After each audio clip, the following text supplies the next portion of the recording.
I'm going to get screwed over in the end. If I accept this trade, what's going to happen? What if this player ends up not doing well? Then I get screwed. And I think that's kind of the wrong way about looking at it. You got to look just what's good for your team and do it. If you don't make the playoffs, or you lose, or the guy gets hurt, that's not really in your control. And no matter how many people you ask about a specific trade and how many answers you get, you're still the one that has to make the decision on your own. And sometimes you just got to do it and not keep thinking about it. Who is somebody on a bad team that's going to be on a bad team for the rest of the year that people might either A, overlook, or B, not offer a trade for that they should? Because, that's really, with fantasy basketball, it's hard to not factor in, a guy like Kevin Love from last year when he's playing with a bad Timberwolves team. He's going to put up good numbers with a bad Timberwolves team. Or, right. Is there a guy out there that could help you win your championship from a bad team? Yeah, I know. I do think so. I think there's plenty of teams right now that aren't going to make the playoffs and have guys that they're also not trading. I'd look at players maybe on the Celtics like Jared Sullinger, who's been playing very well lately, and they're only going to probably play him more and more and more. They've been making a lot of moves to free up money and to give more time to their youngsters.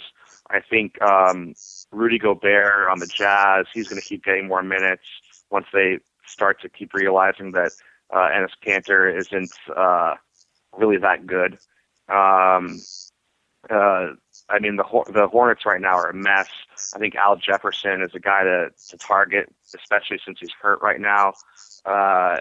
You kind of have to be in a nice position to be able to do that, seeing that he doesn't really have a timetable to return. But I think a lot of people, if you're in first and the Al Jefferson owner is in 6th or 7th fighting for that last spot, he's going to have a hard time fighting for that playoff spot with a guy that's not playing. And those are guys to really target, is guys that owners that are desperate and have basically a bench spot being taken by a player that hasn't played in 3 weeks. And so I think those are good opportunities to make a trade.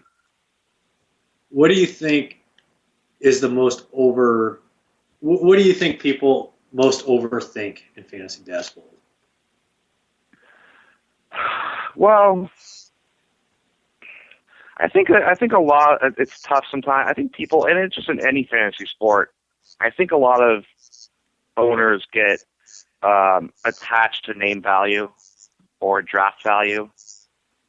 They draft a certain guy in the first round, and they're kind of, even though he's not performing like a first rounder, they refuse to believe for 3 months into the season that he's not a first rounder anymore. And I think that mentality kind of really limits you strategy wise. And I also think that people do the same thing with name value. I was talking about a trade with the owner in one of my leagues, and granted it's a keeper league, and so you can keep as many players as you want as long as they weren't kept for this season. And I was trying to pry Chris Paul off of him, and this owner is in last place, 33 games out of first. He's not making the playoffs, and to be honest, I've played in leagues with this guy before, and he comes in last in every league I've played with him. So it's not like it's I'm going to be good next year kind of thing. And the chances are that he's going to draft poorly next year as well. And I tried to make the trade, and he says, or he has a co-owner, which is another annoying thing. I can't for the life of me would ever have a co-owner. I need to make all the decisions on my own. But he says, well, I talked over with my friend, and Chris Paul's his favorite player, so he won't trade him. And so it's, all right, you're in last place. You haven't won a single week all year. Your team's terrible. Like, I was looking to make another trade with this guy. Okay, you won't trade Paul. Let's see who else you have. And he has like 2 other good players. His team's awful. And so, but you won't trade him because he's your favorite player. And so to me, and the fact that, and he's all, yes, he can still keep Chris Paul, But if he kept him for next year, he'd be about 45% of his budget, which it's not gonna. He's probably not gonna be able to keep him.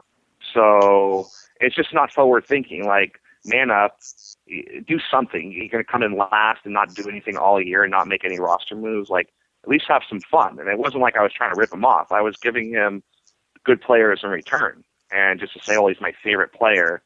I mean, come on, man. Like, you're in third grade. He's your favorite color, your favorite toy, your favorite doll. I mean, sometimes you gotta let go of it. Yeah. It's like people who pick their favorite, pick their team off of the color of their jerseys. It's like, oh, I fell in love with the jerseys. It's just like, okay, you can't really respect a guy like that, especially in a fantasy sports league when money's on the line or pride's on the line. You can't really. At what point is Chris Paul going to be valuable to that guy? Right. I mean, at what point? I mean, it really shouldn't matter. If you're gonna go down losing, at least go down trying. And I agree. I don't have respect for people that kind of give up and don't have activity, aren't active, and it's sort of one of my really big pet peeves in fantasy in general. Just people that they can afford to invest the money, but then they quit, and it's not really. It's really, I mean, an unattractive quality. It's just like you're quitting on. It's like when you quit on that on anything else, and you kind of leave your whole league in alerts whenever you play another guy, you're not sitting your lineups, or you don't respond to trades. Like, look, if you don't want to play fantasy, don't play fantasy. We'll find someone else who wants to play. Well, we're gonna take our first break in hour number 2. We'll be right back here with Seth Klein here on the Bob Sullivan Show on LateNightSportsRadio.com. We'll see you in a second.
Who the hell can wait till morning? Talk now at latenightsportsradio.com.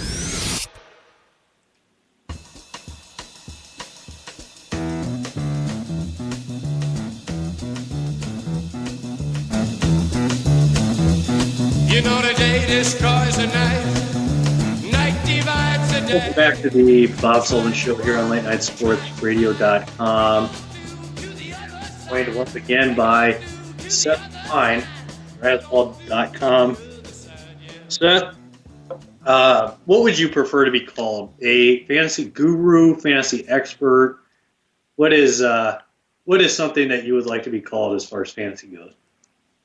I don't like either. I don't think anyone is an expert or a guru. I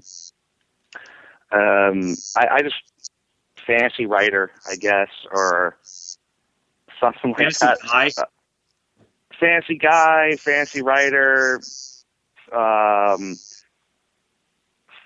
who gives fantasy advice, I guess. I just think that the word expert is used too freely and by people who aren't. And I don't think that there really is one, I mean, there's people that know it very well, but an expert would mean that you know everything and never get anything wrong. And I don't think there's anyone out there like that. Yeah, it is interesting. It is interesting when somebody follows me on Twitter and then I look at their Twitter bio and it says like fantasy expert or Cincinnati Bengals reporter expert or something like that. You really have to kind of wonder what that person's thinking on those. They're trying to sell themselves, but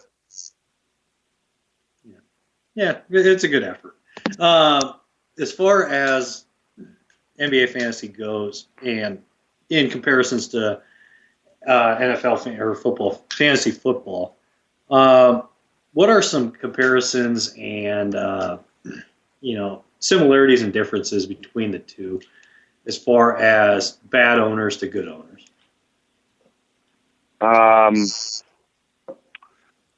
Bad owners to good owners. Well, I do think in fantasy football you get more bad owners than just in general. I think that with how big football is in this country and how popular fantasy football has become, where everybody's doing it, you're going to definitely dilute the competition. You definitely will see those, office leagues or whatever. You do a league with your friends and no one really knows, and you get stuff like that. In basketball, I mean, sure, there's a lot of people that play, but I think it's sort of fantasy basketball isn't something where, hey, guys, let's all just do a fantasy basketball league. I find that fantasy basketball is between football, baseball, and basketball. It's definitely third in popularity, and it's a very, very, very, very distant third. It's definitely more of a niche fantasy sport, and basketball itself is popular, but I find that there's a lot of people that are basketball fans that don't follow other sports, whereas there are some football or baseball fans who don't follow basketball. It seems to be sort of has its own little following, and there are plenty of people that follow three like I do and you do, but I think it's, for whatever reason, it's just not as popular. It's sort of the complete opposite, I think, of football, where if you're playing fantasy basketball, you sort of had to have made an effort